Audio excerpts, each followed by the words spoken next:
What's up guys, Brandon Johnson here again, and thanks for joining me. Today we're looking at Turkey in the Straw, probably one of the most recognizable melodies. What's great about this tune is that you can easily connect the melody, which everyone kind of knows in the back of their mind, to the fingerings on the guitar. So you can easily remember, where to start on the different melodies, and you can actually connect the melody in your mind to the fingerings on the guitar, which is really, really important for remembering how to play it and building muscle memory as well. Because a lot of times you'll learn a fiddle tune and the melody in your mind, you kind of forget how the melody goes because there's so many fiddle tunes out there. So Turkey in the Straw is one of those songs that you'll never forget the melody because you've been hearing it your entire life, probably. So this song has an AABB form, which means the A part repeats and the B part repeats. So we're going to be covering all the notes in detail, part A and part B, and then we're going to take a look at the rhythm part, and we're going to check that out and how the rhythm part and the melody complement each other. So I hope you enjoy this one, and let's check it out.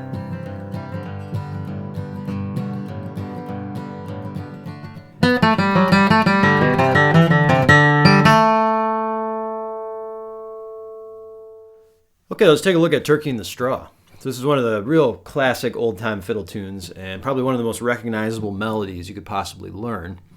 And when we look at the beginning of this song, we're starting with a pickup, a two-note pickup, from the 4th fret G to the 2nd fret G.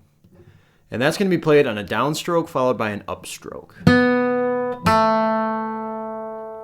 And in case you don't know, a pickup, of course, is maybe 2 notes or maybe 1 note or 3 notes. It just depends on the song. But it's notes that you play before the 1 count of the very first measure. So basically you're playing the pickup notes before you start the first measure. So you can kind of look at a pickup that way. So we have this 2-note pickup, the 4th fret G to the 2nd fret G. And then on a downstroke, we're going to land on the 1 count in measure number 1 on an open G. So those 3 notes together, the pickup and the first note of measure number 1, are going to sound like this.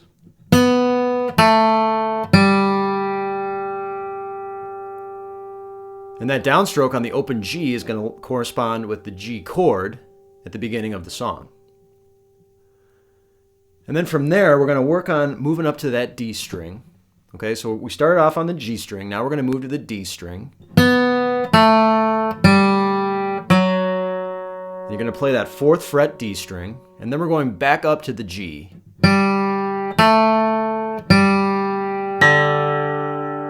And then right there, we're going to hit the open D on an upstroke. Okay, so it's important that you play this melody with your index finger and your ring finger together.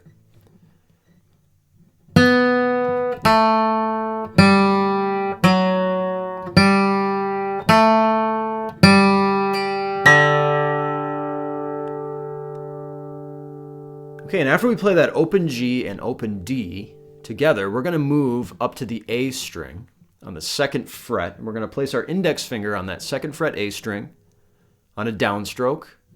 And then we're going to move to the 3rd fret A string, followed by an open D. Back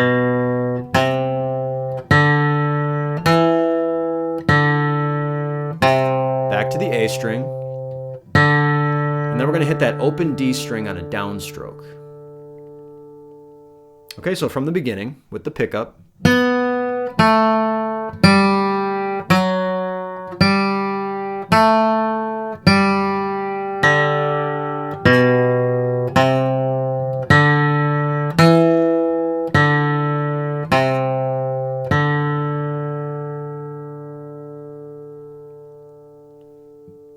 Okay, one more time from the beginning.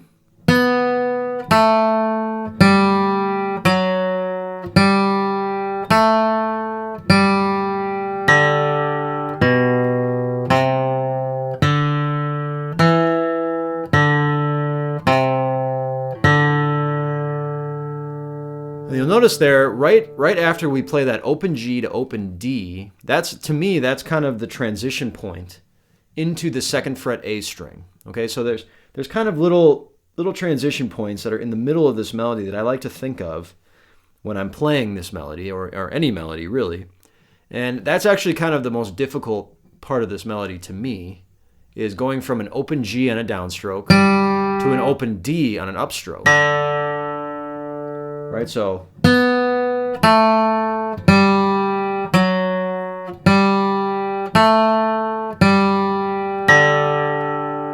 right there, that open G to open D, you know that when you play that open G to open D, you're going to be ready to place your index finger on that 2nd fret A string and kind of continue on the second half of this melody.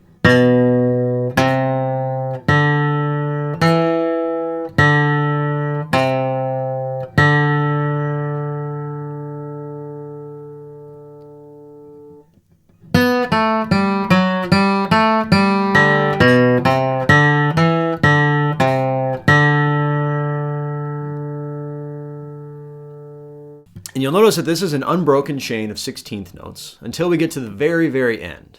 So at the very, very end there, if you look at the last 3 notes of measure number 1, so you're going to see that open D right there on a downstroke, and then there's a 16th note break. And it's not really a rest because we're going to let that D string ring out.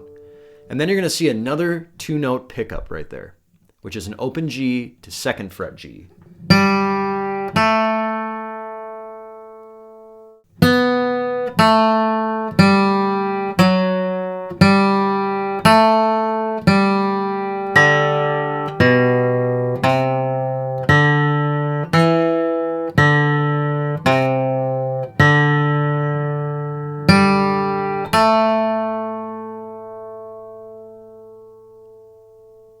Okay, let's play measure number 1, start to finish. 1, 2, 3, 4, 2, 2, 3, 4.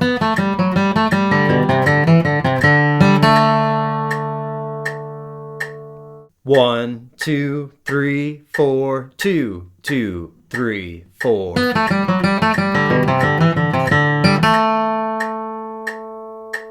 One, 2, 3, 4, 2, 2, 3, 4.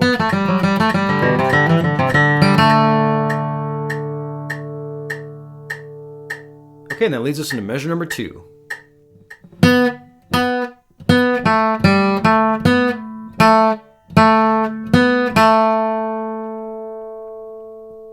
Okay, when we look at measure number 2 now, remember we're coming off of measure number 1 with that 2-note pickup.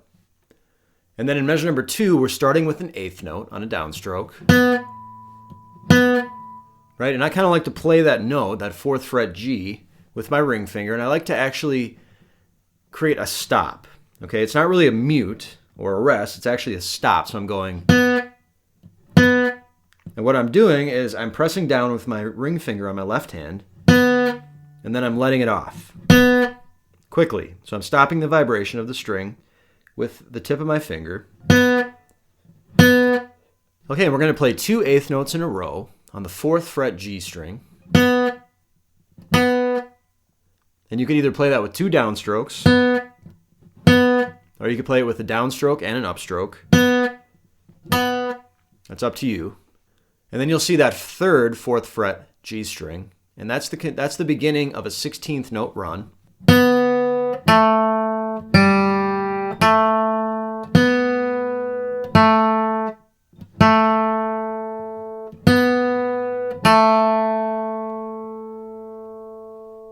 Okay, one thing you'll notice about measure number 2 is that the entire melody is on the G string.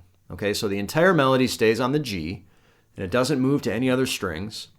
And it's also confined between the 2nd and the 4th fret, and then there's 1 open G in there in the middle.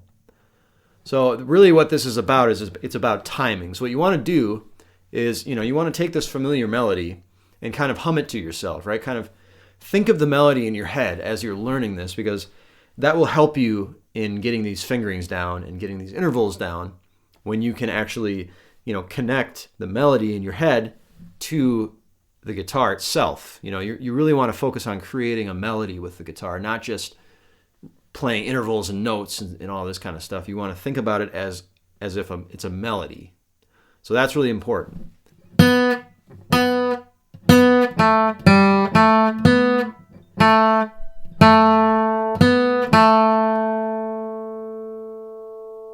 Then you'll see 2 downstrokes in a row there off of that 2nd fret G to 4th fret G right at the end, the last 3 notes. You're going to see a downstroke on the 2nd fret G, another downstroke on the 4th fret G, and then an upstroke on the 2nd fret G. Those are the last 3 notes of the 2nd measure.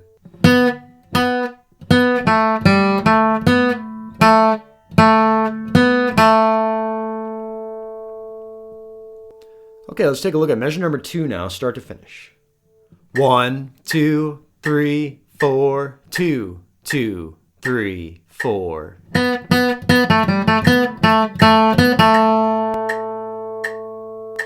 One, 2, 3, 4, 2, 2, 3, 4.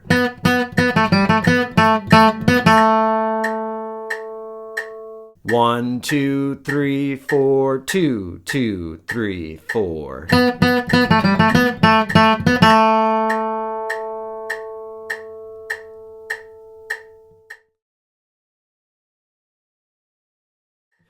One, 2, 3, 4, 2, 2, 3, 4.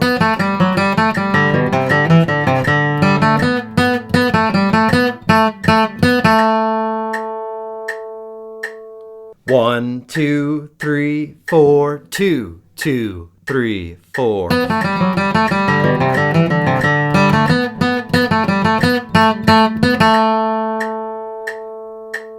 One, 2, 3, 4, 2, 2, 3, 4.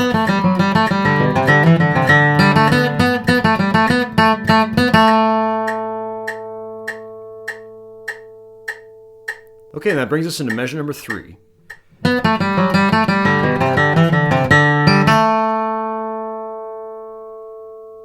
Okay, when we look at measure number 3 now, measure number 3 is, of course, the same as measure number 1, right? Because we kind of repeat the melody twice in a row.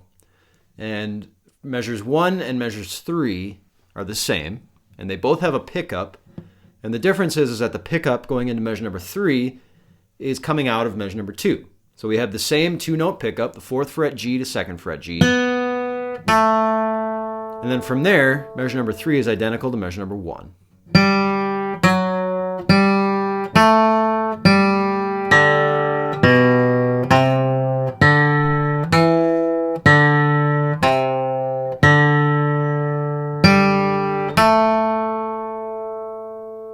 And we have that same 2-note pickup at the end of measure number 3, which is leading us into measure number 4.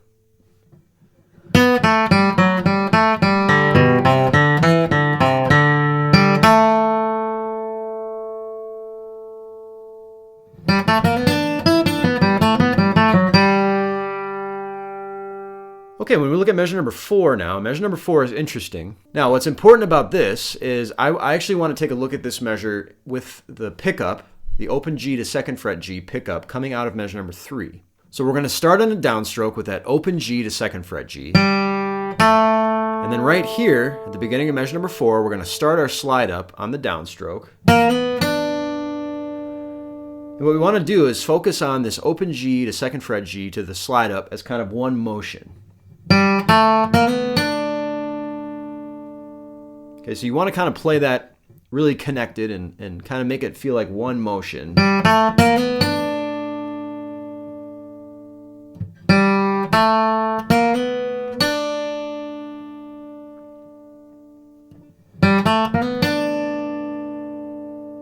Okay, and after we play that slide up and we land on the upstroke on the 3rd fret B, we're going to hit the 5th fret B and then go back down to the 3rd fret B. And then we're going to land on that 4th fret G again. So it kind of circles back around a little bit.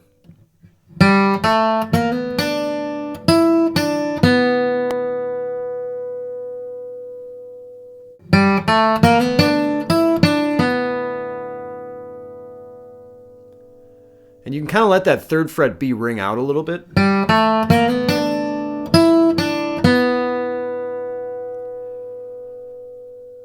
Because when we do that slide up, it's actually slightly quicker than a 16th note.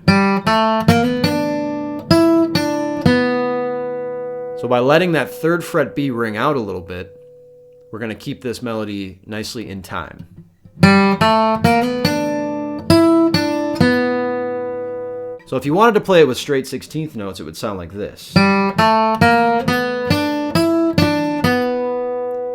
to me, that just sounds too straightforward. So we're going to spice it up a little bit, and we're going to play that slide up from that 3rd fret to that 4th fret G with our ring finger. We're going to play that sort of quickly, and then we're going to make up for it by letting that 3rd fret B ring out a little bit longer. And we're still playing 16th notes, but we're just accenting that slide up a little bit quicker than we normally would. And this is where you're really focusing on the melody and the feel, and not so much on getting the exact notes exactly right. Again, you want to remember this melody in your head as you're learning this song, because it'll really help you to get these fingerings down and to remember these fingerings as you play the song.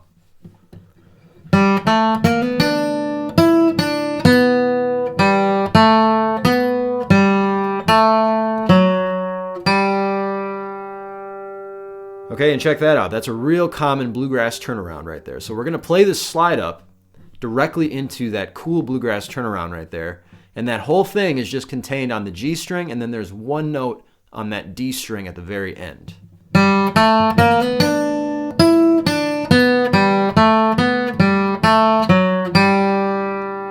And that part it's okay to play connected as 16th notes straight ahead, because that's kind of how the melody sounds. Then of course we're letting that G ring out at the end there till the measure comes to a conclusion. And then you see a repeat sign at the end. So what that means is that we're not just going to repeat that whole measure, we're going to repeat the entire section. Okay, so measures 1 through 4 are going to get repeated. So we're going to play them a total of 2 times.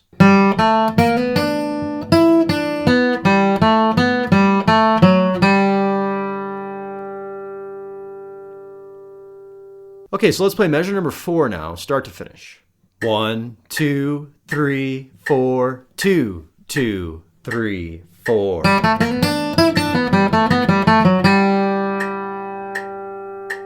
1, 2, 3, 4, 2, 2, 3, 4.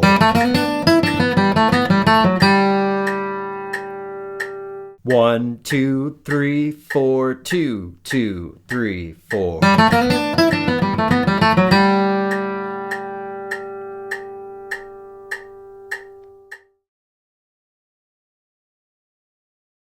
1, 2, 3, 4, 2, 2, 3, 4.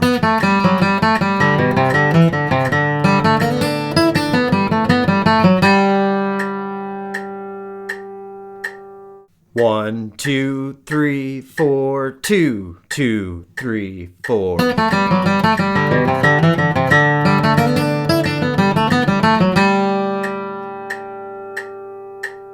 1, 2, 3, 4, 2, 2, 3, 4.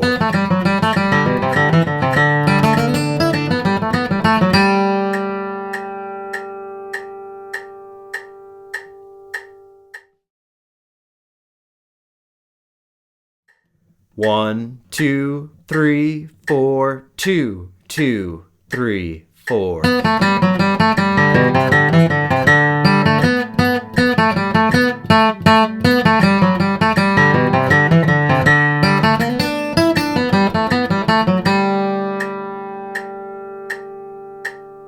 1, 2, 3, 4, 2, 2, 3, 4.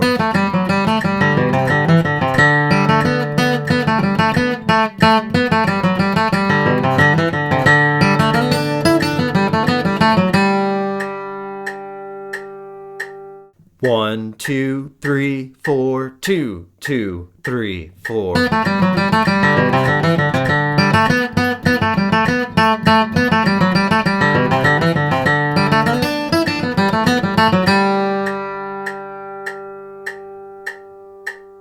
'Okay, and that brings us into part B.